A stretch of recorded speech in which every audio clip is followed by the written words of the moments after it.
আজকে বিকালের নাস্তা হচ্ছে ঝটপট তৈরি করে ফেলেছিলাম হালিম। বাসায় কিন্তু হালিমটা বানালে স্বাস্থ্যসম্মত হয়, বাহিরের হালিম খেতে কিন্তু একটু ভালো লাগে না, এটা রুচিতে হয় না, স্বাস্থ্যসম্মতও হয় না। সেজন্য বাসায় হালিম বানিয়ে খাওয়ার চেষ্টা করবেন। আজকের হালিমটা আমি রান্না করব হচ্ছে রাঁধুনি হালিম মিক্স দিয়ে।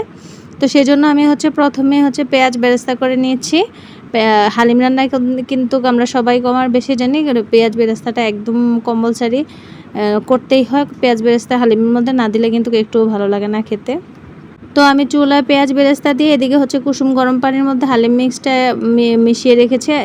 আধা ঘন্টা রেখে দিব যেন এটা একটু ভিজে নরম হয়ে যায়, সেজন্য। এই যে দেখুন আমি এটা এখন মিক্স করে নিয়েছি। এটা কিন্তু গরম পানির মধ্যে দেওয়ার পরে সাথে সাথেই মিক্স করে নিতে হবে, না হয় কিন্তু আবার দলা পেকে যাবে। তো এদিকে হচ্ছে আমার পেঁয়াজ বেরেস্তাটা প্রায় কমপ্লিট হয়ে এসেছে। এরকম লাল লাল থাকা অবস্থায় হচ্ছে তুলিয়ে ফেলতে হবে, কারণ বাকিটা হচ্ছে আপনার হিটেই হয়ে যাবে, সেটা আমরা সবাই জানি। তারপর আমি বললাম কারণ আমি রান্না করছি, তো প্রসেসটা দেখিয়ে দিলাম। তো এখন হচ্ছে আমি হালিমটা রান্না করে নিব, সেজন্য হচ্ছে প্রথমে পেঁয়াজ দিয়ে দিয়েছি। পেঁয়াজ দিয়ে হচ্ছে রাঁধুনি হালিম মিক্সের সাথে যে মশলাটা ছিল সেটা দিয়ে দিয়েছি। আমি এখানে আজকে আর কোনো এক্সট্রা কোনো মশলা ইউজ করিনি, হালিম মিক্সে যে মশলাটা ছিল সেটা দিয়েই হচ্ছে আমি আজকে রান্না করেছি। তো মশলাটা একটু ভালোভাবে কষিয়ে নিব, সেজন্য হচ্ছে আমি সামান্য পরিমাণে একটু পানি দিয়ে দিচ্ছি। পানি দিয়ে হচ্ছে আমি হালিমটা রান্না করব হচ্ছে গরুর পায়া দিয়ে, খুরা দিয়ে, সরি পায়া না, ঠিক খুরা দিয়ে।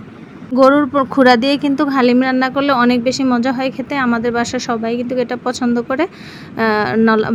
পায়া দিয়ে খেতে আসলেই অনেক বেশি মজা। এবারে হচ্ছে আমি এটা খুব ভালো করে কষিয়ে নেওয়ার পর হচ্ছে ওই যে মিশিয়ে রেখেছিলাম আগে হালিম মিক্সটা, সেটা হচ্ছে এখানে ঢেলে দেব। দিয়ে কিছুক্ষণ রান্না করে নেব, ব্যাস তৈরি হয়ে যাবে আমার হচ্ছে হালিম।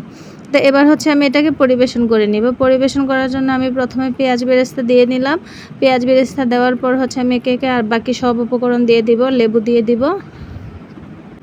লেবু দেওয়ার পর হচ্ছে আদা কুচি অবশ্যই দিতে হবে। হালিমে কিন্তু আদা কুচি না দিলে মজা লাগে না, অবশ্যই আদা কুচি দিতে হবে। তারপরে হচ্ছে শসা কুচি দিয়ে দিলাম। তারপরে হচ্ছে একটু কাঁচামরিচ দিয়ে দিব। দিয়ে ব্যাস তৈরি হয়ে গেল আমার মজাদার ঘরোয়া পদ্ধতিতে হালিম। তো আজকের ভিডিওটি এ পর্যন্ত। সবাই ভালো থাকবেন, সুস্থ থাকবেন। দেখা হচ্ছে অন্য কোনো ভিডিওতে। আল্লাহ হাফেজ।